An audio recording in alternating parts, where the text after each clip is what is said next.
عبدالحی ساحر لدھیانوی ہے۔ 20-22 سال تک یہ مسئلہ جاری رہا۔ اس دوران ساحر کو کورٹ نے بھی، عدالت نے بھی، جب فضل محمد نے کہا کہ بیٹے کو مجھے دیا جائے تاکہ میں اس کی تربیت کر سکوں، تو عدالت نے ماں ہی کے تحویل میں رکھا۔ ساحر بہت ہی غریب ماحول میں، اس ماں نے ساحر کو ہر طریقے کی جو کچھ بھی ایک بیوہ عورت، بے بضاعت عورت اپنے بیٹے کو سپورٹ کر سکتی ہے، مدد کر سکتی ہے، اس نے کی۔ یاد رہے کہ ساحر کی فکر پر، ساحر بہت باہوش، بہت ہوشمند، حساس بچہ تھا۔ وہ محسوس کر رہا تھا کہ اس کے ماموں اور اس کی ماں اس کی پرورش کر رہے ہیں۔ تو وہ ساحر جب تھوڑے بڑے ہوئے تو مالوا خالصہ اسکول میں ایجوکیشن حاصل کی، اور اس کے بعد لدھیانہ میں جو گورنمنٹ کالج تھا اس میں بی اے میں داخلہ لیا، لیکن بی اے کے تیسرے سال تک پہنچے اور اس کے بعد تعلیم کو وہ مزید آگے نہیں بڑھا سکے، یعنی امتحان بی اے کا نہیں دیا، کیونکہ ساحر اگرچہ کہ 1937-38 میں جب انہوں نے میٹرک پاس کیا تو شاعری کا آغاز شروع کر دیا تھا، لیکن کالج میں جانے کے بعد ساحر کی شاعری کا وہ انقلابی، وہ احتجاجی، وہ آزادی خواہ اور حریت پسند، اور ایک طرف سے کمیونزم سے اور اشتراکیات سے ان کا وابستگی، ان تمام چیزوں نے مل کر اس زمانے کی جو برٹش گورنمنٹ تھی اس کو متوجہ کیا۔ ان کی بعض نظمیں جو میرٹھ کے اخبار میں چھپتی تھیں اس کو ضبط کیا گیا۔ ویسے بھی ساحر لدھیانوی کو کوئی تعلیم اور تربیت سے زیادہ اتنی انس اور محبت نہیں تھی۔ مطالعہ تو بہت وسیع تھا، مطالعہ کرتے تھے، لیکن تعلیم کو آگے بڑھانے کا ان کا کوئی مقصد نہیں تھا۔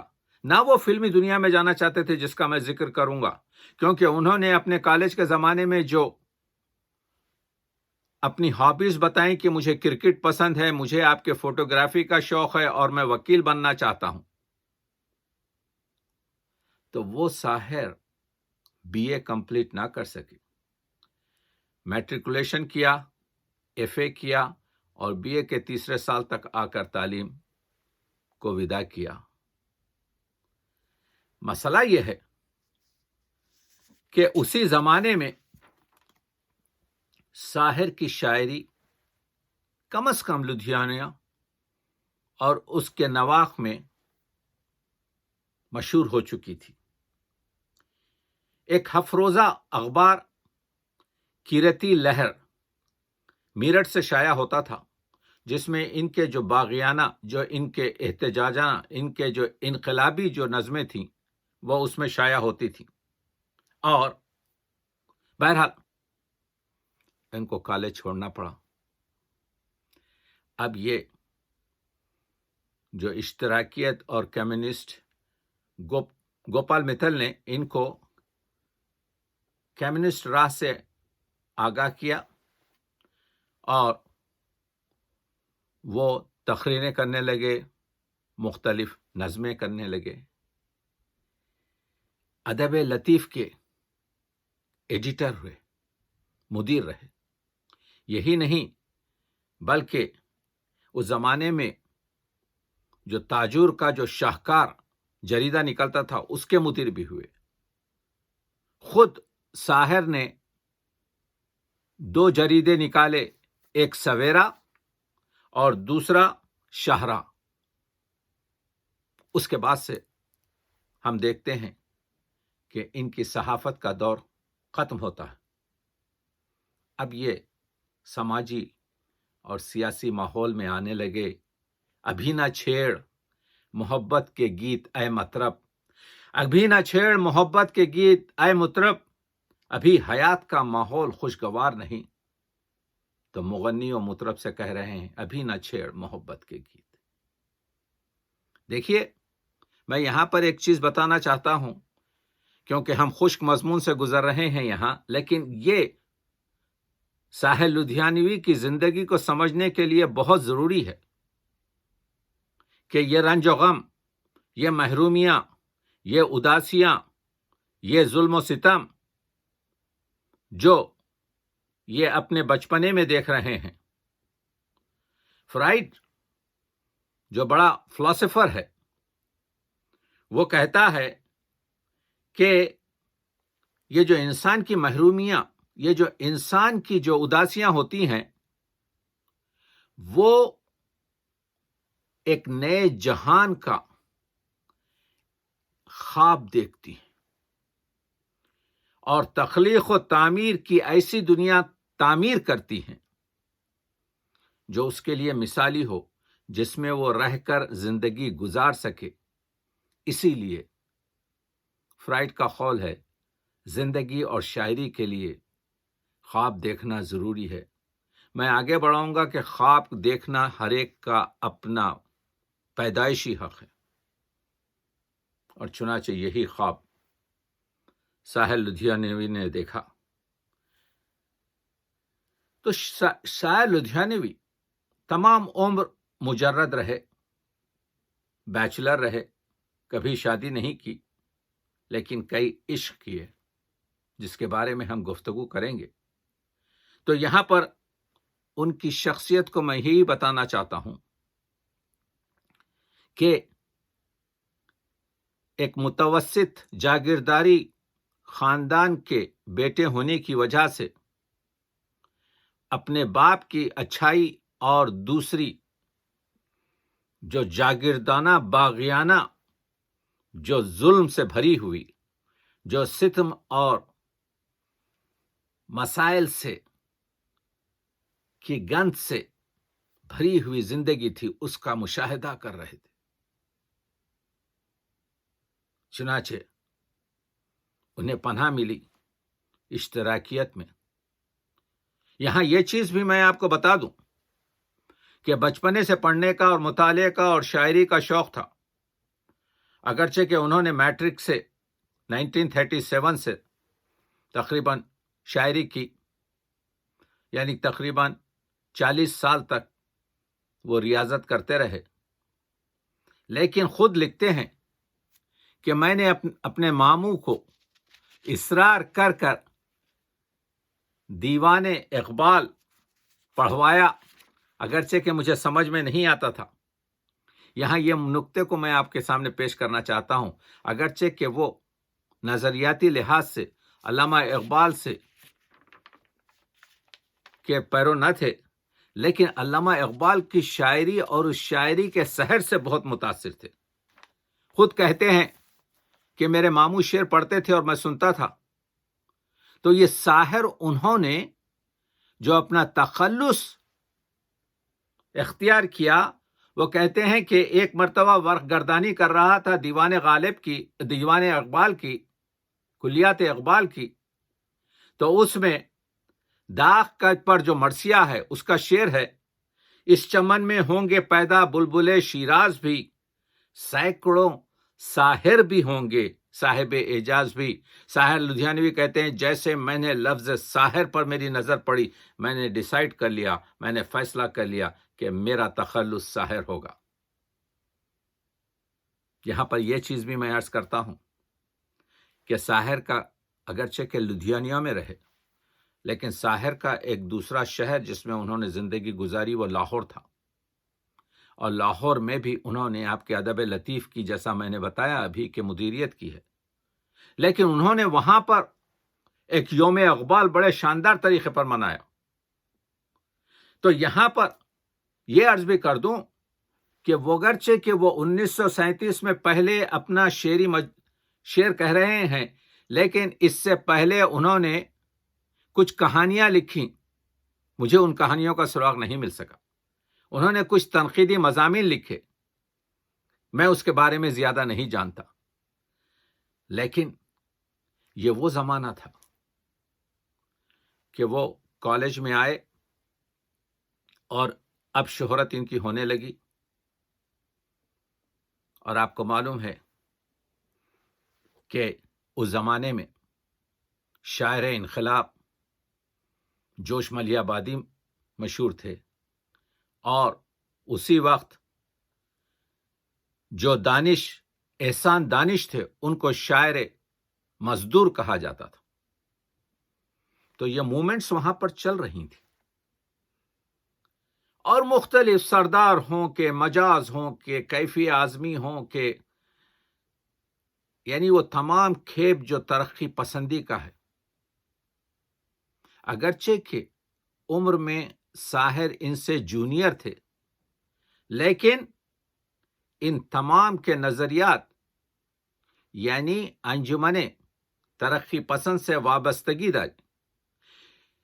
ایک نکتہ یہاں پر یہ بیان کرنا چاہتا ہوں کہ ساحر لدھیانوی کا لہجہ دھیما، سلونا اور درد بھرا اور اثر انگیز تھا۔ اس میں تندی اور ترشی رہی تھی۔ جو بات کرتے تھے وہ کمال سے کرتے تھے۔ ان کی جو نظم ہے تاج محل، جس سے وہ زبان زدے عام عوامی شاعر ہو گئے۔ دیکھیے، اگر آپ فن پر دیکھیں ساحر لدھیانوی کو، تو ان کی زندگی رومان، محبت سے شروع ہوتی ہے، درمیان میں یعنی غم جانا سے شروع ہوتی ہے۔ وہ عشقیہ نظمیں، وہ عشقیہ غزلیں، وہ عشقیہ شاعری کرتے ہیں، وہاں پر ہمارے پاس کمی نہیں ہے۔ اسی لیے کہا گیا تھا کہ جی وہ تتبع کر رہے ہیں فیض کا، مجاز کا، محمود شیرانی کا۔ نہیں، انہوں نے ایک بہت خوبصورت جملہ کہا ہے ساحر لدھیانوی کا، یہاں سے لیتے جائیے۔ ساحر لدھیانوی کہتے ہیں سرخا اور چیز ہے، اثر اور چیز ہے۔ علامہ اقبال کے بارے میں بھی یہ کہا گیا ہے کہ ان کا دماغ انتخابی تھا۔ علامہ اقبال کے بارے میں بھی یہ کہا گیا ہے، میں عرض کر رہا ہوں، کہ وہ گلچین تھے۔ تو ساحر کہتے ہیں کہ سرخا اور اثر پر میں فرق ہے۔ کوئی شخص بھی 100% اوریجنل نہیں ہوتا، یعنی آپ کو لینا ہی پڑتا ہے۔ دنیا کی بات چلتی ہی رہتی ہے۔ حضرت علی کا قول ہے، اگر دنیا میں باتیں دہرائی نہ جاتی تو کبھی کہ ختم ہو گئی ہوتی۔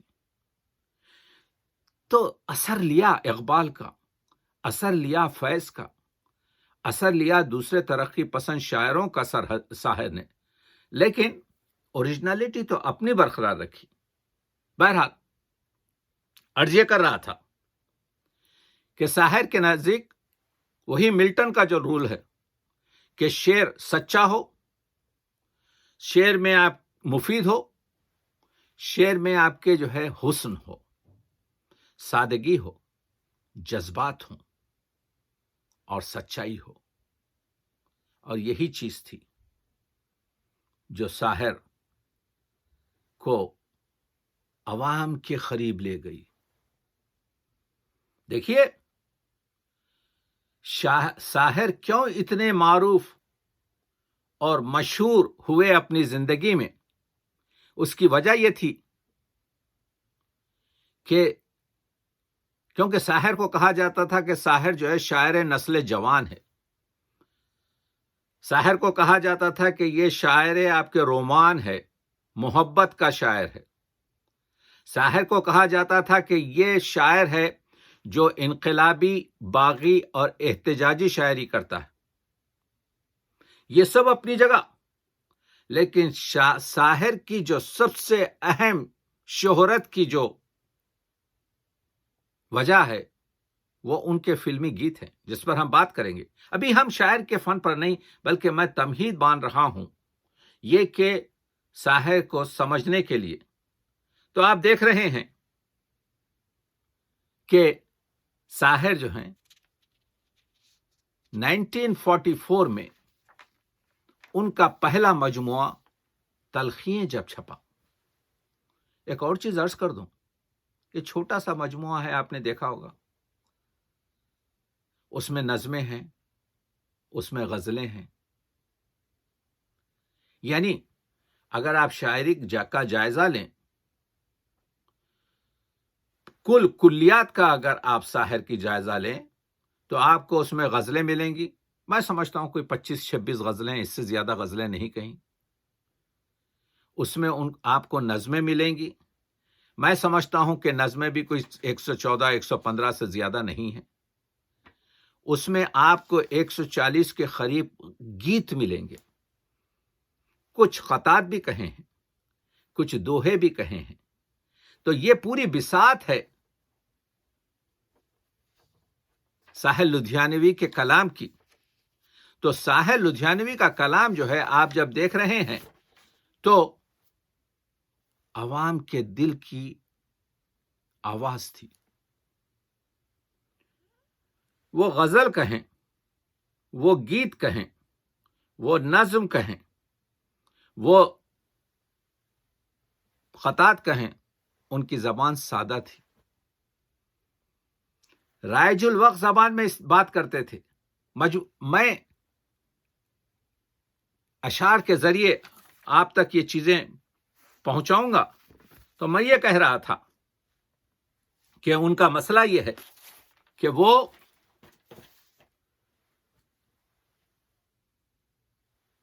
ان کی شاعری کو 3 ادوار میں آپ تقسیم کر سکتے ہیں۔ پہلے رومانی شاعری ہے، اس کے بعد یہ جو اشتراکیت، کمیونزم، ترقی پسندی، مزدوروں، ستم کشوں، عورتوں وغیرہ پر جو شعر ملتے ہیں وہ حقیقت پسندی ہے۔ پھر اس کے بعد پھر رومانیت کی طرف جو ان کے بہت سے گیت ہیں، مصروں میں بات کہے جاتے ہیں۔ چند کلیاں نشاط کی چن کر مدتوں محو یاس رہتا ہوں، تیرا ملنا خوشی کی بات سہی، تجھ سے مل کر اداس رہتا ہوں۔ فراق، آپ نے دیکھا فراق نے ایک چیز کہی تھی، فراق گورکھپوری نے، کہ آج کل ہمارے مشاعروں کے ٹکٹ جو ہیں ساحر کی آمد اور آنے سے مشاعرے میں ان کے نام سے ہمارے مشاعروں کے ٹکٹ بکتے ہیں۔ لوگوں نے دل کھول کر ساحر لدھیانوی کا یہ سمجھیے کہ استقبال کیا، کیونکہ اس کی زبان زمانے کی زبان تھی۔ وہ جب تاج محل کی نظم وہ سنا رہے تھے، ایک شہنشاہ نے دولت کا سہارا لے کر ہم غریبوں کی محبت کا اڑایا ہے مذاق۔ آج تک کسی شاعر کی اس طرف نگاہ نہیں گئی تھی۔ ہاں، لوگوں نے دوسرا نظریہ پیش کیا۔ ایک شاعر نے ایک شہنشاہ نے بنوا کے حسین تاج محل، ہم کو محبت کا آپ کے جو ہے انہوں نے سبق دیا ہے، وہ دوسرا لک ہے۔ دونوں بھی ٹھیک ہیں۔ ایک شہنشاہ نے بنوا کے حسین تاج محل پوری دنیا کو جو ہے محبت کا سبق دیا ہے۔ کتنے شہنشاہوں کے پاس دولت تھی، کیوں انہوں نے تاج محل نہیں بنایا؟ تو یہ بھی صحیح ہے، اور وہ ساحر کا کہنا بھی صحیح ہے کہ ایک شہنشاہ نے دولت کا سہارا لے کر ہم غریبوں کی محبت کا، آپ دیکھ رہے ہیں، اڑایا ہے مذاق۔ دولت تو ہر شہنشاہ کے پاس تھی، لیکن ہر شہنشاہ نے تاج محل نہیں بنایا۔ آپ دیکھ رہے ہیں، مسئلہ یہ ہے کہ جب دیکھیے جو تصنیفات ہیں شاعری کی، دیکھیے بیسیکلی ساحر ایک شاعر ہے، وہ فلمی گیت کا شاعر ہو، وہ احتجاجی، انقلابی اور غریب پروری اور ترقی پسندی کی اقدار کا شاعر ہو، یا وہ بیسیکلی رومانی شاعر ہو، ان کی شناخت ایک شاعر کی طرح۔ ساحر کے 4 مجموعے ہمارے درمیان موجود ہیں۔ آپ جانتے ہیں کہ ساحر کا سب سے پہلا جو مجموعہ تلخیاں 1944 میں شائع ہوا میرٹھ سے۔ یہ چیز بھی بتاتا چلوں آپ کو کہ اس زمانے میں امکان ہی نہیں تھا کہ ایک شاعر کے اتنے ایڈیشن شائع ہوں۔ 100 سے ایڈیشن شائع ہوئے، قانونی طور پر اور غیر قانونی طور پر، اور اس کے 11 سال بعد ان کی دوسرا مجموعہ ایک طولانی نظم آتی ہے، پرچھائیاں۔ اردو ادب کی یہ عجیب نظم ہے۔ میں 2 منٹ اس پرچھائیوں پر بات کرنا چاہتا ہوں، جو ان کی طولانی نظم ہے، جس میں انہوں نے جو جنگ جہانی دوم کے بعد 1955 میں جو لکھی ہے، اور اس پرچھائیوں میں یہ بتانے کی کوشش کی ہے کہ آج کی نسل جوان کا یہ فرض ہے کہ وہ اور کوئی جنگ نہ ہونے دیں، دنیا میں امن و محبت پھیلائیں۔ دنیا میں آپ کے جو ہے اس وقت محبت کی ضرورت ہے۔ میں اس پر کھل کر بات کروں گا، لیکن میں یہ بتانا چاہتا ہوں کہ وہ ایک ایسی تجرباتی آپ کے جو ہے نظم تھی کہ جس میں وہ بحر بھی بدلتے ہیں بیچ میں نظم کے۔ نظم عام طور سے ایک بحر میں کہی جاتی ہے، لیکن کیونکہ ان کا تعلق 1945 سے بمبئی کے فلمی انڈسٹری سے جڑ چکا تھا، اگرچہ کہ مستقل طور پر 1949 سے وہ بمبئی کے ہی اور فلم انڈسٹری کے ہی ہو کے رہ گئے، لیکن اس کا اثر تھا کہ انہوں نے اپنی نظم پرچھائیوں میں کئی مرتبہ 2-3 مرتبہ آپ کے کیا کہتے ہیں بحر بھی بدلی ہے اور گفتگو بھی کی ہے۔ حالات سے لڑنا مشکل تھا، حالات سے رشتہ جوڑ لیا۔ دوسری نظمیں دیکھیے آپ کی، میں دوسری نظمیں پیش کر رہا ہوں۔ جس رات کی کوئی صبح نہیں، اس رات سے رشتہ جوڑ لیا۔ یہ کہنے والا ایک نظم لکھتا ہے طولانی، جس کا نام ہے پرچھائیاں۔ اس پر سردار جعفری نے بہت ہی خوبصورت طریقے کا مقدمہ لکھا ہے، پڑھنے کی چیز ہے۔ تصورات کی پرچھائیاں ابھرتی ہیں، کبھی گمان کی صورت، کبھی یقین کی طرح۔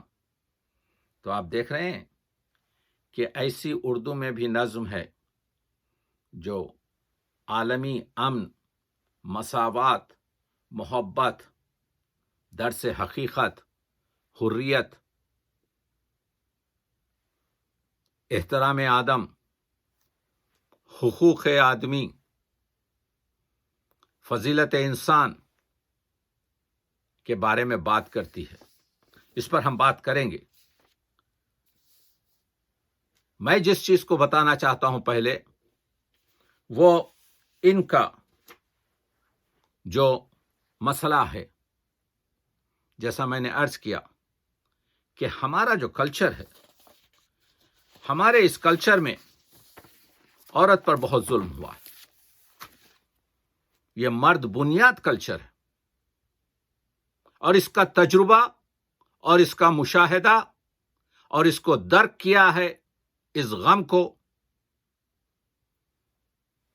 ساحل لدھیانوی نے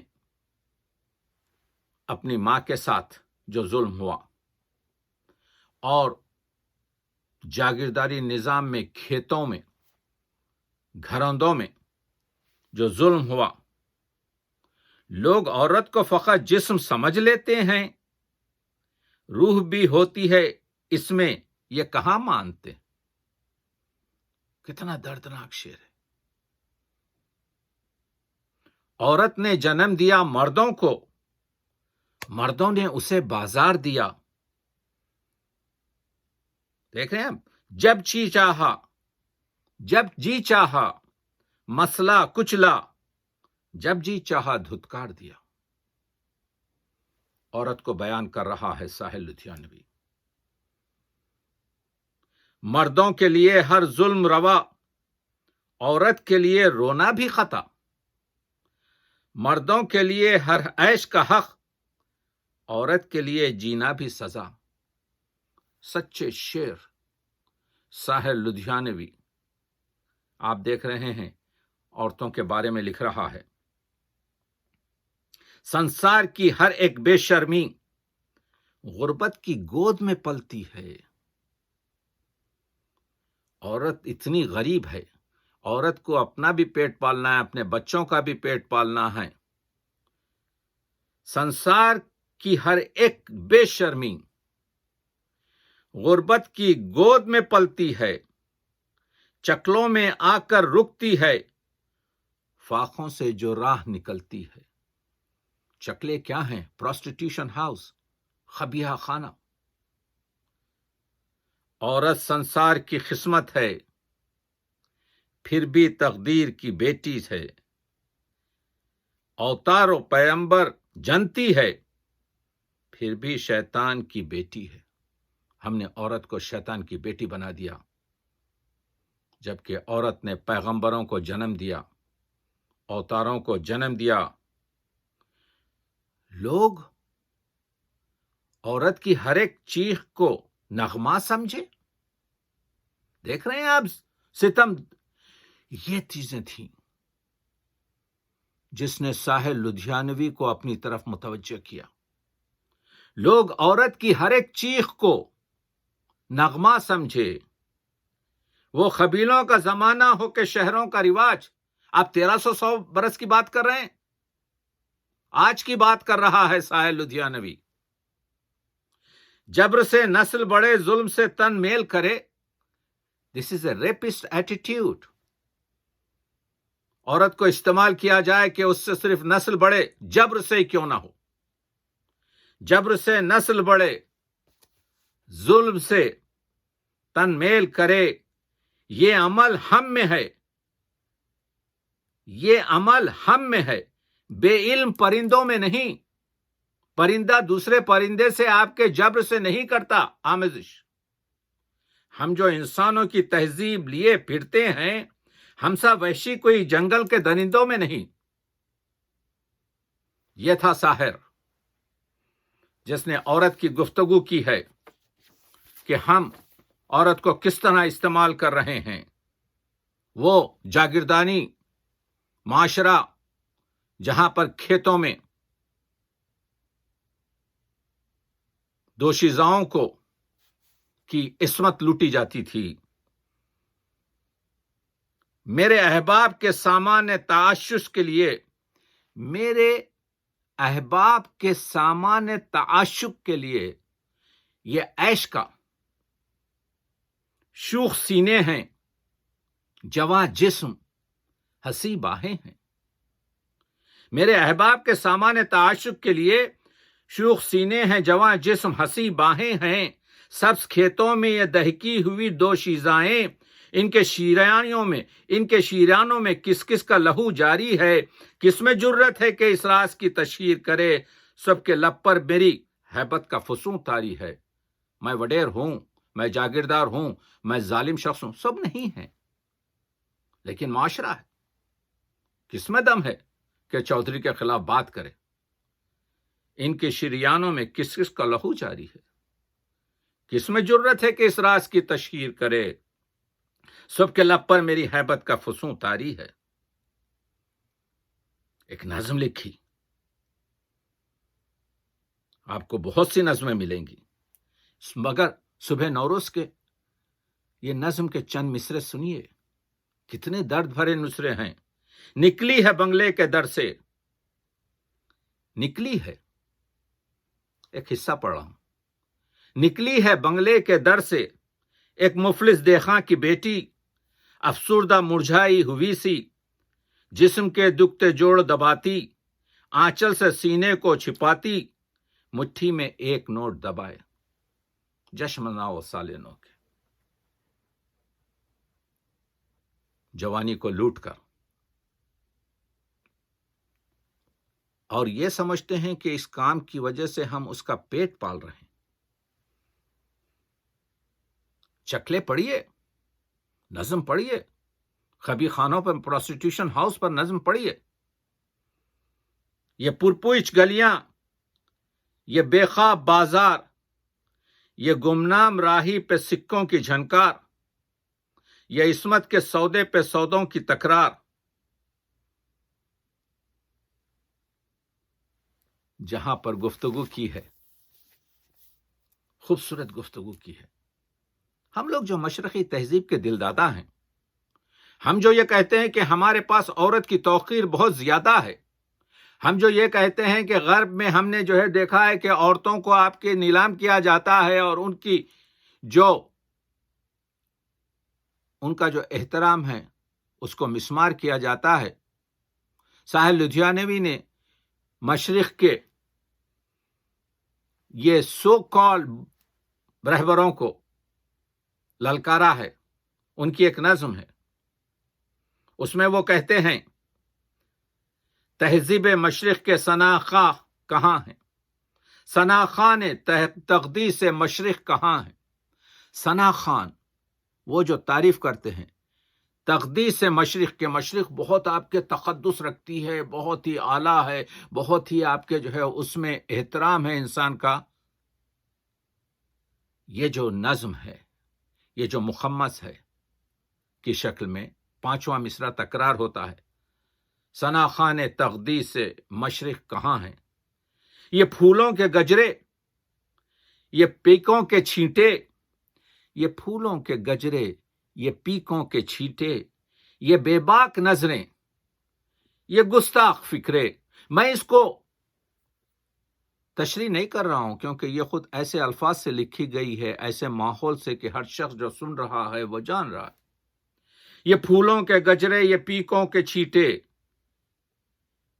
یہ بے باک نظریں، یہ گستاخ فکرے، یہ ڈھلکے بدن اور یہ مدقوق چہرے، ٹی بی سے بھرے ہوئے، ان کے سینوں میں ٹی بی بھرا ہوا ہے، یہ مدقوق چہرے، زرد چہرے، ثنا خان تقدیس مشرق کہاں ہیں؟